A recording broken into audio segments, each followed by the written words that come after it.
Shokun! Welcome to Igor's Dojo, the training ground for honing your Japanese language skills. The topic of today's video is the potential verb form, and this potential verb form I will cover in detail everything from its creation to its usage and the special characteristics it has that you need to keep in mind when trying to use it in everyday conversation and texts. As you can see on this illustration, these will be the four major questions I will be answering when it comes to the potential verb form.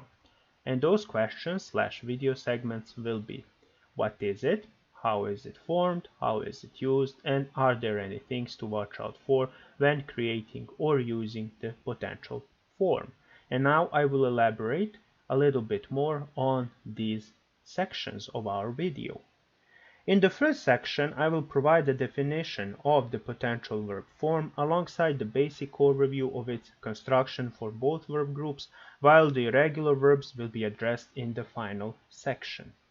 In our second section, I will examine in detail the formation process of the potential verb form through the usage of our handy construction guide that I had used in the previous video when I was talking about verb types and verb stems. In the third section, I will cover the usage of the potential verb form in two sets of example sentences, while also talking about the synergy it has with the particle ga, which marks the object of the verbs in the potential form, unlike the traditional o. And the final section, the things to watch out for, will touch on several important bullet points that you should keep in mind when building or using the potential verb form. Now, before proceeding any further, I highly recommend watching my previous video on verbs and their stems, the link to which I will put up in the card on the screen and in the description below. This video will be essentially an upgrade to our existing verb knowledge that we have expanded on in the previous video, so I recommend that you familiarize yourself first with the verb types and their special properties before attempting this lesson. However, if you are already caught up, or if you already know all the details behind the Japanese verb classification, the way they attain their stems, and the differences you need to keep in mind, then let's move on. Here is the vocabulary overview section for you to check if there are any unknown words that you might not know so that you can familiarize yourself with before we get to the example sentences. As you can already see, the majority are the verbs because of the video topic, and for the sake of uniformity I have tried to include as much verb types and subtypes as possible so that we can also cover all the bases of the lesson too. As always, you are welcome to pause the video here or to return to it once the video is over to practice these words.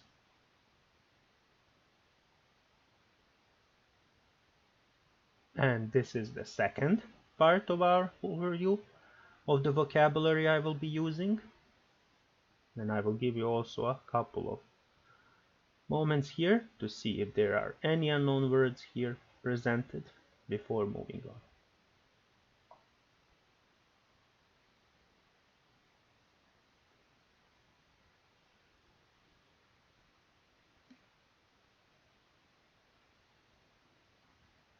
Are we ready? Alright, let's move on. Now, let's start our lesson with a few necessary key points to keep in mind before we dive in deeper into the potential verb form itself. The first point is your basic definition of the potential verb form as a verb form signifying that something can be done or that something is possible to do. The Japanese concept of the potential verb form also fits this mold perfectly and follows it to the letter, but the particle play is also very, very important here. Although it is equivalent to the English can or can't, it is also very important to note that the direct object or the object of our transitory verb is marked with ga when the verb is in its potential form instead of the traditional o. If you have seen my previous video on the particles, once again links will be on the screen and in the description below, you might recall that I have stressed this usage of the particle ga a couple of times during that video.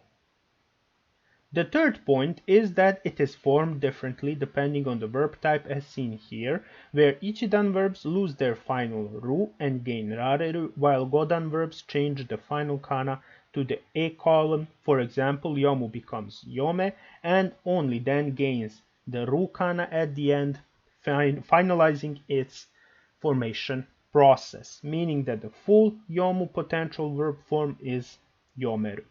However, the most important thing here is that the potential verbs become the verbs in their own right, independent from their original form, and conjugate likewise independently, as we will see in the examples that follow. For example, kiru, meaning to cut, is a Godan verb in essence, but once it acquires the potential form, it becomes kireru, an independent verb that follows Ichidan conjugation rules. So once again, it is very important here to remember for future use that Godan verbs usually transition to Ichidan forms. You can say exclusively to Ichidan forms, thus they use all the peculiarities, all the special characteristics that they have as Godan verbs by transitioning into the Ichidan type. So once again, Ichidan verbs remain Ichidan verbs in their potential form, while Godan verbs become Ichidan verbs. This is the most important thing for you to remember, alongside the fact that the potential form verbs are verbs in their own right, completely independent from their original form. Now let's see how our Ichidan verbs acquire their potential form. As you can see here, it is a simple game of subtraction and addition. First, we need to pick the dictionary form of the verb or pick the verb itself. After that, we need to remove the final ru and then, only then, add rareru and we will receive the potential form. So in this case, mitomeru that we have picked, we need to remove its final ru, add rareru, and we will get mitomerareru or the potential form. So the key step here is the second step, in which we eliminate the ending and replace it with rareru. And here is the table of a few more Ichidan verbs undergoing the same formation process, absolutely identical, acquiring their potential verb forms, and they are kazueru becoming kazuerareru, shinjiru becoming shinjirareru, kariru becoming karirareru, shiraberu becoming shiraberareru, and so on. Every verb on this list follows the same principle of creation because it is an Ichidan verb, and the Ichidan creation process for obtaining the potential verb form is that we remove the final ru and then add rareru, as you can see on this table. So it is only a question of practice. Now, when it comes to the Godan verbs, the situation is very different. First, we need to pick the dictionary form of the verb. Here I have picked oyogu. Then we need to change the final syllable to the e kana column, meaning that here gu becomes ge, or as you can see in the description, su becomes se, ku becomes ke, etc. And only then we will get the potential verb form, meaning that oyogu here becomes oyogeru. And once again, the second step is the most important. You need to memorize the kana chart. If you don't have it, let's say, on a paper form or in an electronic form during your practice sessions. So always remember to change to the e kana column when creating the potential verb form.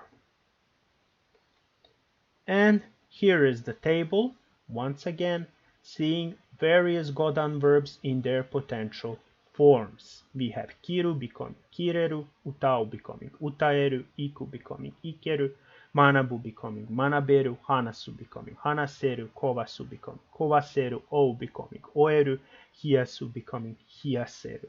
So once again, the most important part, always adhere to the kana chart, in this case the e column.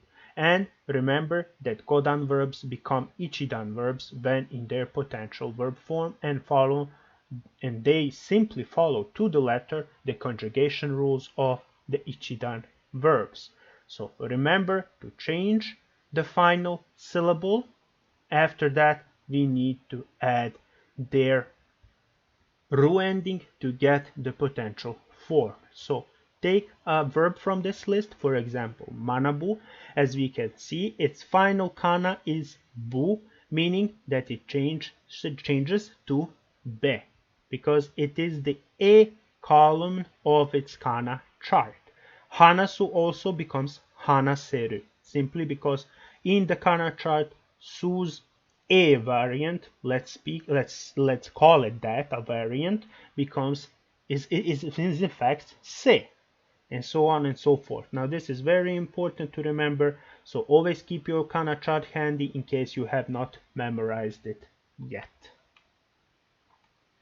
Now we are moving on to our first set of examples. Here I have highlighted with yellow the potential form in both the main sentence and in the romaji below, while the green ga is the particle that is marking what is the thing we can do or what we cannot. In the first sentence, Akihabara de pasokon ga yasuku kaemasu. You can buy cheaply pieces in Akihabara. You see the textbook example of the potential form usage. Change the Godan verb into its potential form and mark its object with ga. Simple as that. The second sentence, Kobayashi-san wa doitsugo ga hanasemasu, follows the same pattern as well as the third. Kino Naomi-chan wa enka ga jouju ni utaemashita. Yesterday Naomi could superbly sing enkas. So once again, all these three sentences follow the same pattern. The same could be said for our last three sentences, because once again we have ga marking here the object of our potential verb, and after that we see the verbs such as o, hiyasu, and kiru in their potential forms. So our third sentence is as follows. Yamada-san wa kare ga oemasen deshita. Mr. Yamada could not chase after him or chase him. Reizoko de biru ga hiyasemasu. You can cool the beer in the fridge. And the final sentence, furui naifu de pan ga kiremasen deshita. I could not cut the bread with an old knife. So the most important thing here is to notice the synergy that exists between the potential verb form and the particle ga, because the ga here always marks the object of the verb in potential form.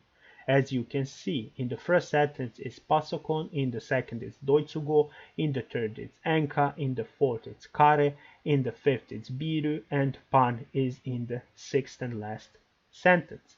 And after that, of course, we have verbs in their potential forms. So you need to remember this very, very important keyword when using and creating the potential form.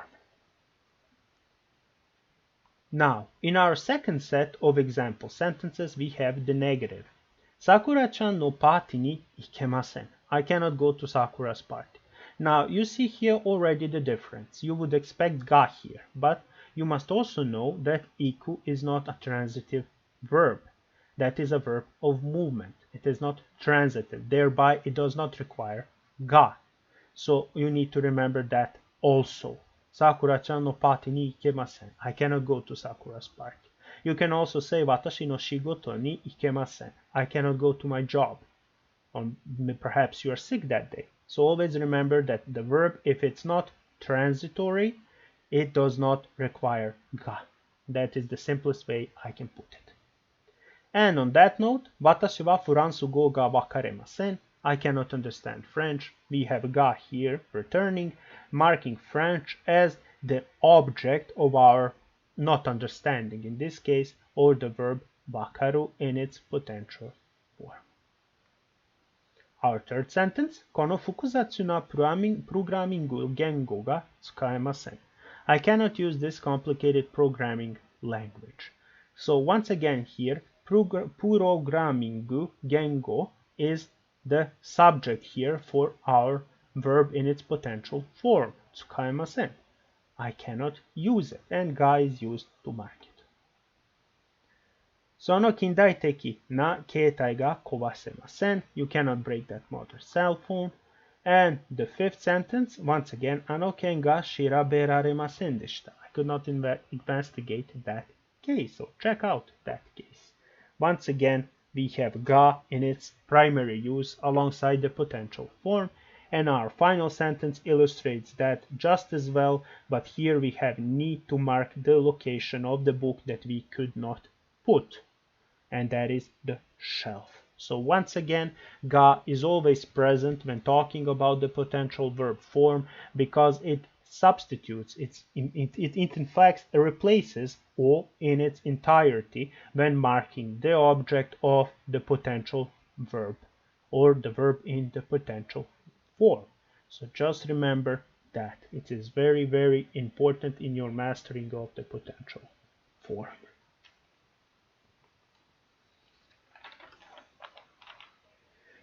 Now, in this final section, we must mention the verbs miru, to see, and the verb kiku, to hear. As you can see in the first section, mirareru and kikeru, the potential forms of these verbs, illustrate that something can be either seen or heard with some degree of effort required, while their intransitive pair is their opposite, requiring no effort at all and usually are being inevitable. The following sentence said that we shall take a look at will break down this further, but before we move on those sentences, here are the potential verb forms of our irregular verbs kuru and suru, being korareru and dekiru.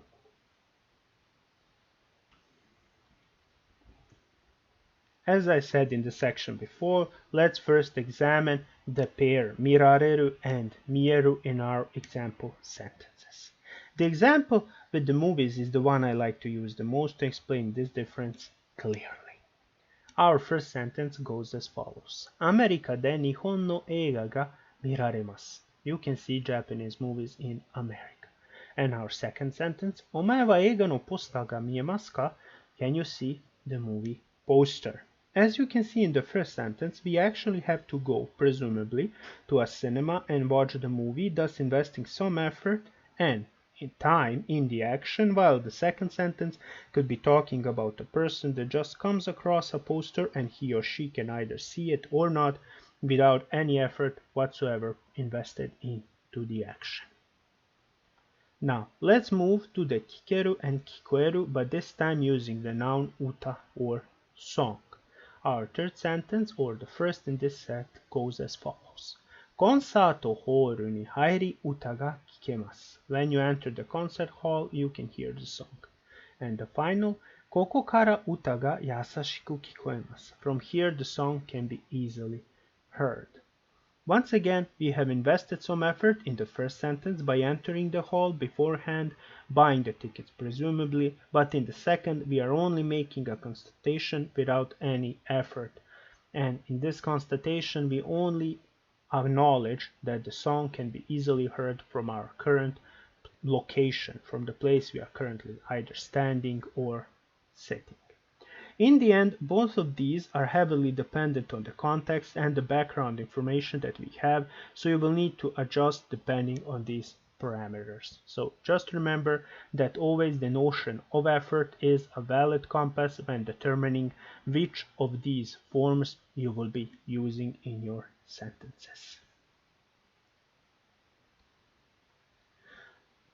And now it is the time to deal the finishing blow to our topic of today's video, and that is the potential form. So what have we learned? We have learned that the potential form is equivalent to the English can and or be able to, that it has a monopoly on the usage of the particle ga to mark its objects, and that the Ichidan verbs lose the ru ending and gain rareru, while Godan change their final kana to the e column and gain ru in the process.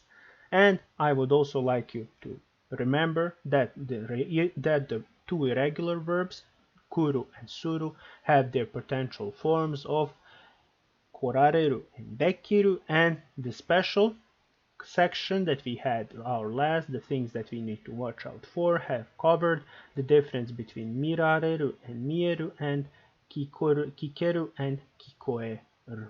So that is also an important aspect for you to remember.